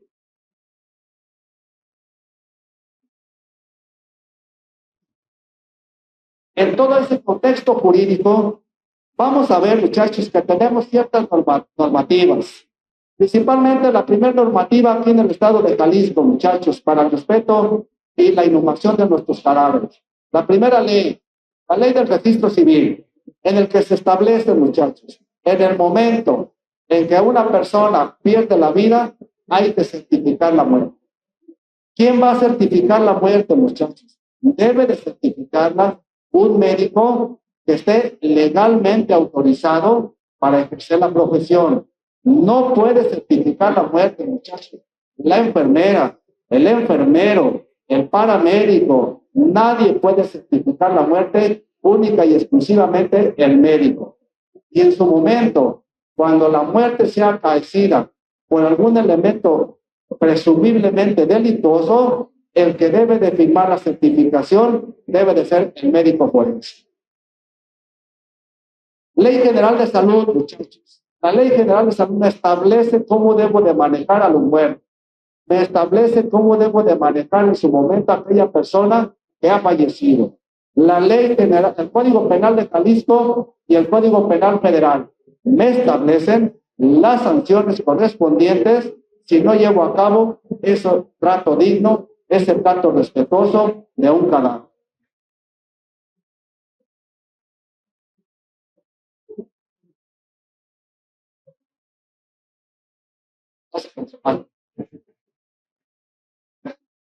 Bien. En el artículo 187, muchachos, del Código Penal del Estado, me establece principalmente los posibles delitos que se puedan ocasionar en un manejo de los muertos.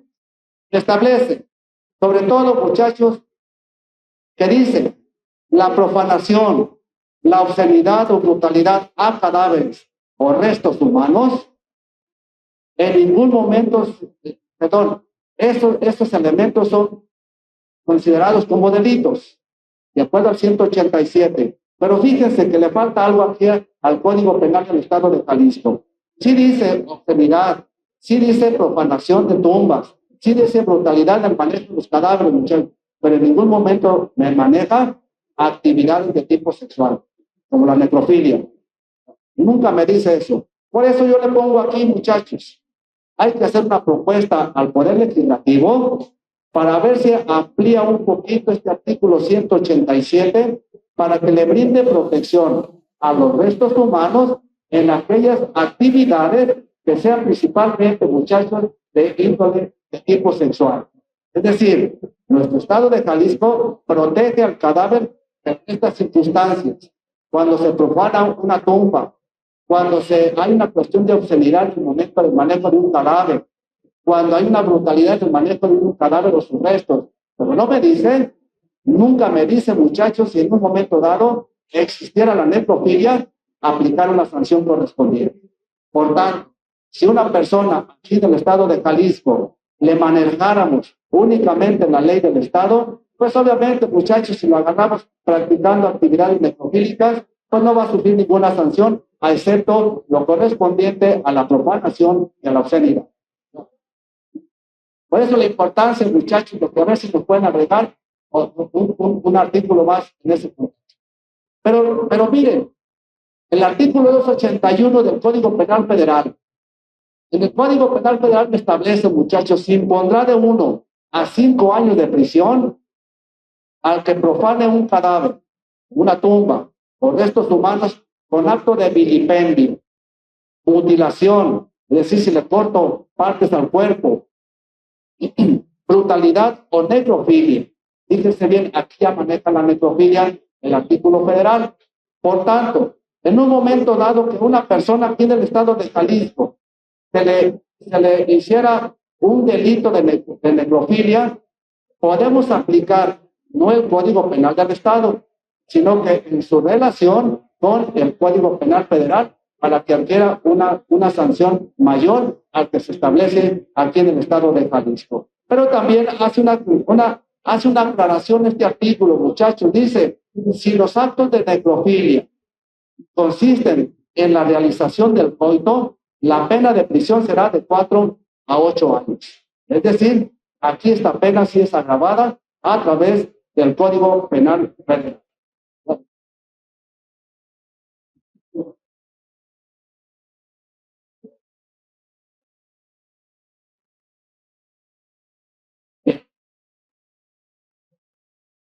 Aquí hay algo también interesante que atender. Dice, muchachos, que hay coito, si la necrofilia se lleva a través del coito. Miren, jurídicamente, el coito es un ámbito general. Es decir, el coito no nada más se establece cuando haya penetración del pene en cavidad idónea, es decir, vagina, ano, boca. Sino que el coito, muchachos, de manera general, puede ser la colocación del pene en algunas otras partes del cuerpo. Por ejemplo, puede haber coito interglúteo, es decir, poner el pene directamente entre los glúteos.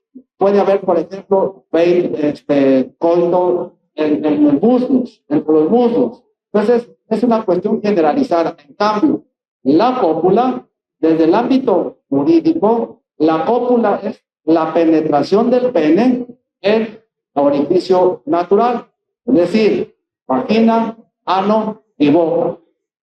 Pero también, muchachos, hace una aclaración del Código Penal. Establece que se considera cópula no solamente la introducción total del pene, sino que basta, muchachos, con que se ponga el pene en el introito vaginal o en la parte inicial del ano o en la parte entre los labios de la boca para que pueda ser considerada como cópula legal. Pero también establece, muchachos, que no debe de haber eyaculación, que sino también puede ser sin eyaculación.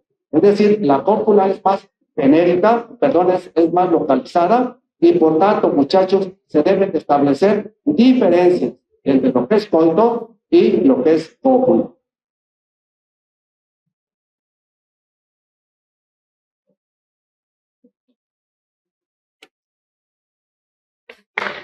Pues muchísimas gracias, muchachos.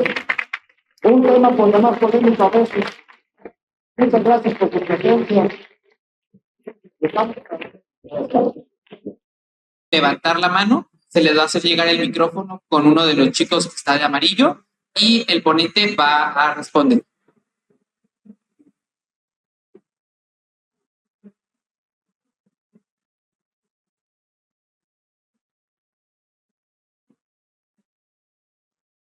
Hola, buenos días.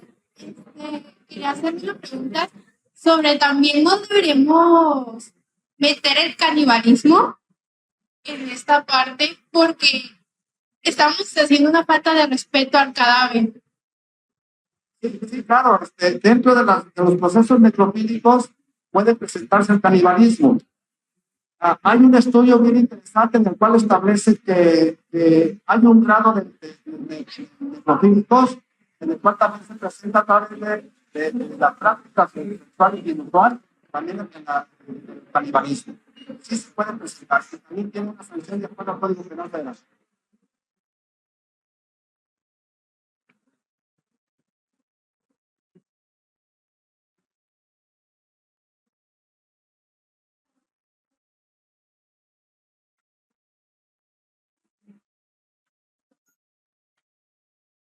Hola, buenos días. Yo quería hacer una pregunta mencionó el tema de que mayormente en los casos sucede en pues, el área forense o en el área médica. ¿Existe algún examen psicométrico o algunas pruebas que se les hacen a las personas que están en ese área? Porque creo que sería fundamental y sería, creo que muy bien que se implemente como para poder saber el perfil del sujeto que lo está haciendo y poder, pues sí, tener pues algo más allá. Mire, realmente aquí en Jalisco existen varios métodos para poder seleccionar a las personas. Y obviamente dentro de ellos se hacen estudios psicométricos, psicológicos, en el cual, y estudios socioeconómicos, en el cual se lleva a cabo todo un estudio de mente donde la persona se relaciona, para ir buscando cualquier proceso de alteración de la personalidad, y en su momento a lo mejor no es difícil. Desafortunadamente, habrá casos excepcionales, ¿no? Y a veces pasan todos esos sin siquiera presentarlos, ¿verdad? Esa es una de las desafortunadas que tenemos aquí en Jalisco, ¿no? O en México, en muchos lugares. Porque es familiar del gobernador, ¿no? A lo mejor no hay que hacer el examen, no pasa. Pero sí, existen controles muy especiales, incluso hay controles todavía en la actualidad, en los cuales cada año se les hace un examen, una evaluación general, de toxicología, de cuestiones mentales, psicomentales, conductuales y sociales. Pero sí, sí existen, ¿eh? Muchas gracias.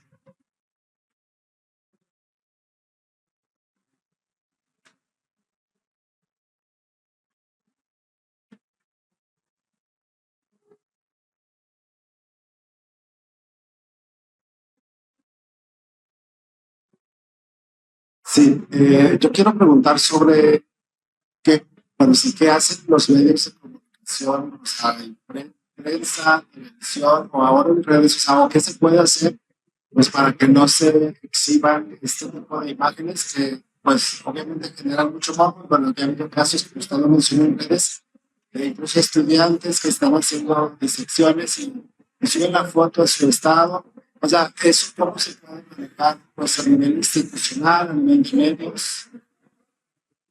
Mire, en este caso, para el control de los medios de comunicación, más que nada ahí lo que establece son las normatividades que tiene cada medio periodístico, ¿verdad?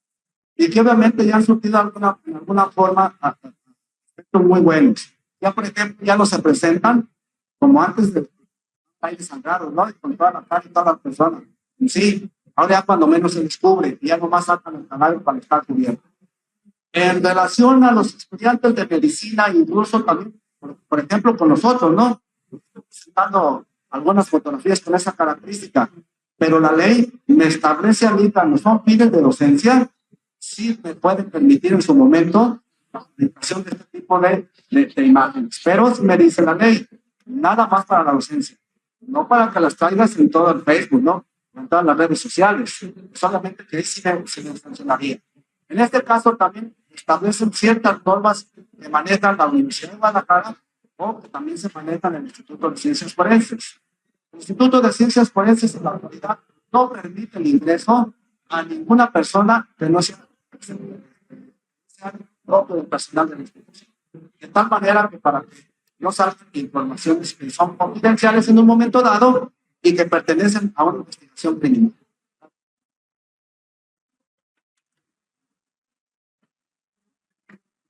Esta pregunta. Hola, buenos días.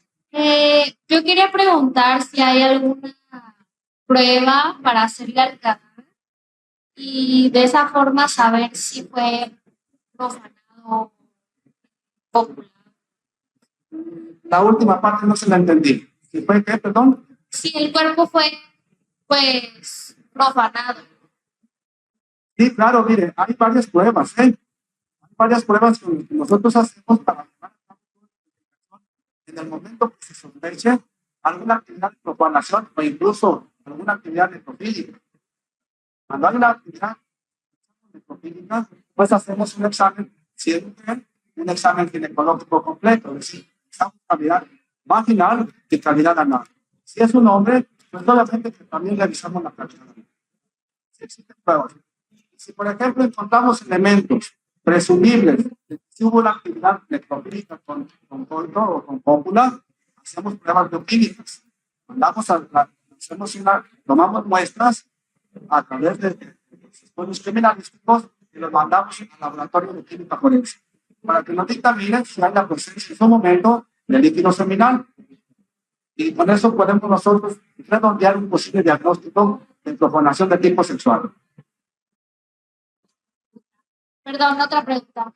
¿Y de qué forma se dan cuenta si hay que hacer estas pruebas?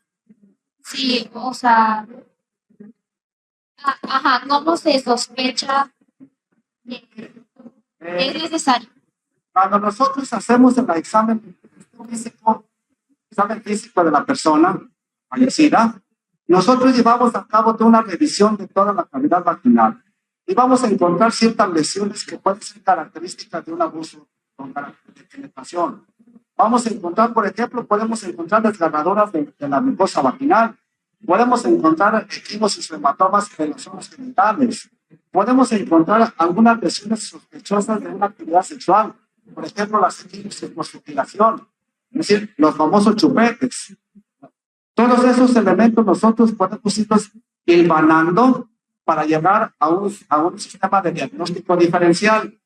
Cuando ya tenemos esos elementos, ahora sí, tomamos muestras con toda la protección necesaria para que no se contaminen y ya los mandamos al laboratorio de química forense.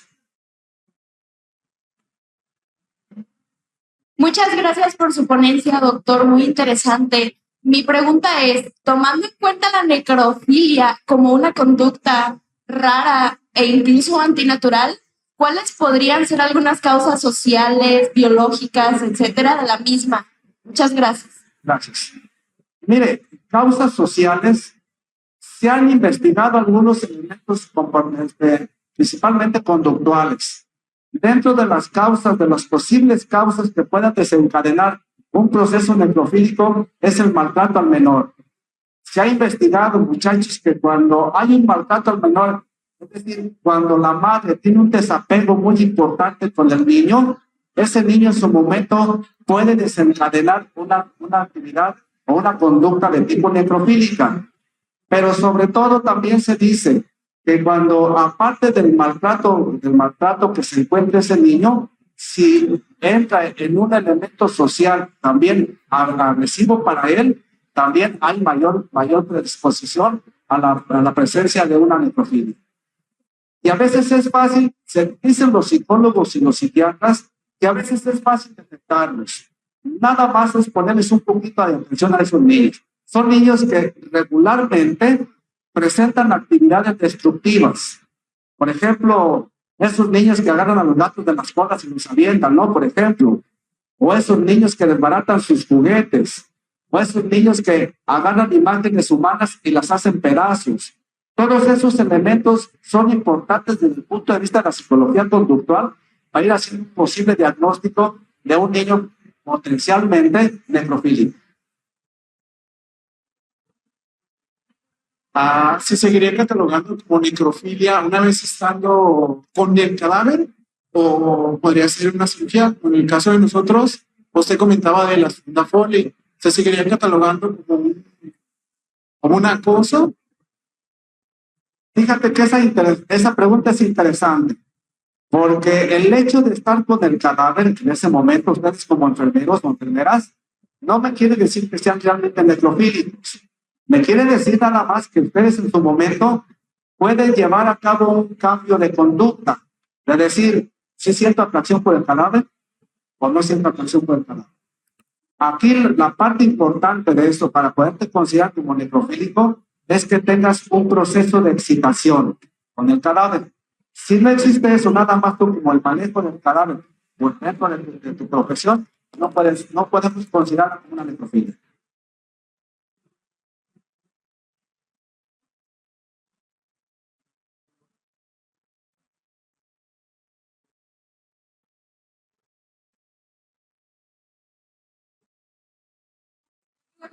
Si necrofílico siente culpa, siente que está haciendo algún mal.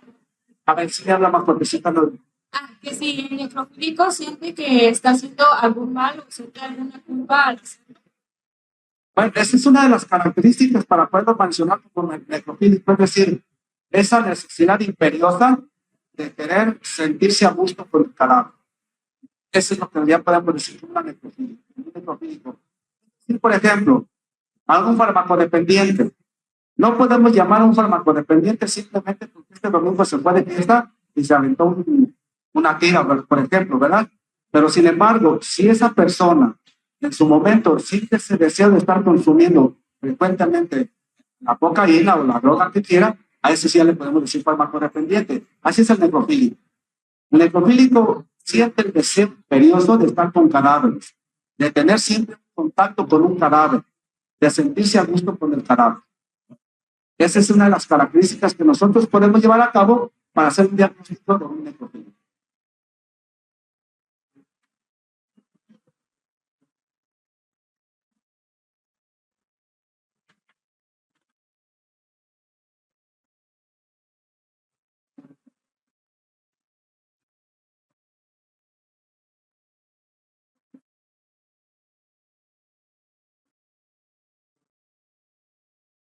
Hola, buenos días. Tengo una duda. Si una persona que, por decir, si quiere donar su cuerpo a una investigación o una organización, etcétera, ya hay un formulario que tiene que llenar, consentimiento. Una vez que la persona que ha muerto, ese cuerpo pasa al otro lado, ¿aplicaría igual los mismos derechos? A ver, me repite la pregunta y me habla un poquito más de decir, por favor. Ok. ¿Se aplican los mismos derechos a una persona que ha donado su cuerpo a una organización o se eliminaría eso? Sí, el derecho está establecido, lo que nosotros llamamos derecho consensuado. Es decir, si usted hace la donación a una institución, pues obviamente que la institución va a ser la responsable del manejo decoroso y respetuoso de ese cadáver. Y la institución donde va a estar resguardado ese cadáver, él es el obligado, el sujeto obligado de acuerdo a la ley, para que se lleven a cabo todos los procesos de respeto de un cadáver. Si no cumple con esos elementos, primero, le pueden retirar el cadáver o segundo, lo van a sancionar. Otra pregunta, ¿y cómo se sabe, bueno, que se está utilizando, o mejor dicho, que realmente se está respetando eso? ¿Hay una organización o hay un personal que se dedica a participar?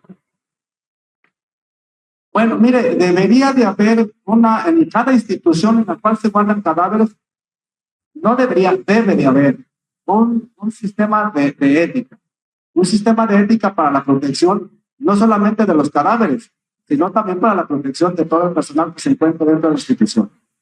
Pero sí hay elementos éticos y morales dentro de cada institución, el Hospital Civil, la Universidad de Guadalajara, la Universidad Todas las universidades públicas que ustedes se puedan recordar tienen un consejo de ética para que se lleve a cabo todo el manejo desde el punto de vista de la ética y laboral de las actividades que se estén llevando a cabo en las ciencias de la salud. Bien, muchas gracias.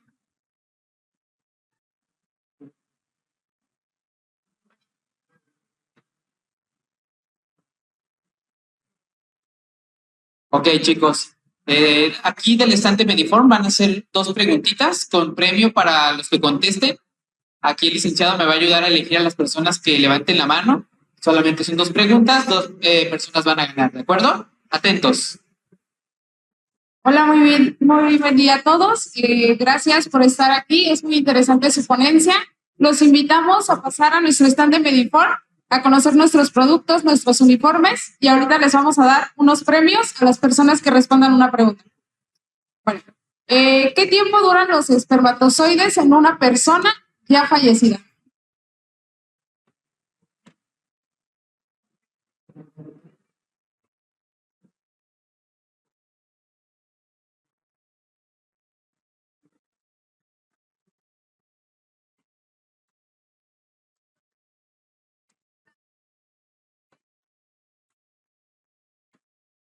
Ok, perfecto. ¿Puedes pasar por tu premio, por favor? Y si nos apoyan con otra pregunta.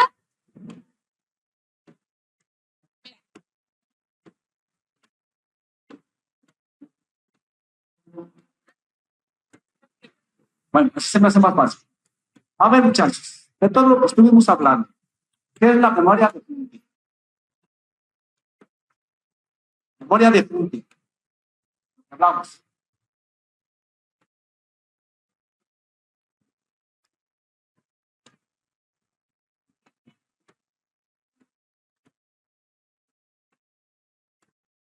Es cuando recordamos a la persona que ya murió, como la frase que dijo que no duele la muerte, sino la ausencia. Exactamente eso es, ¿no? La memoria. Los recuerdos.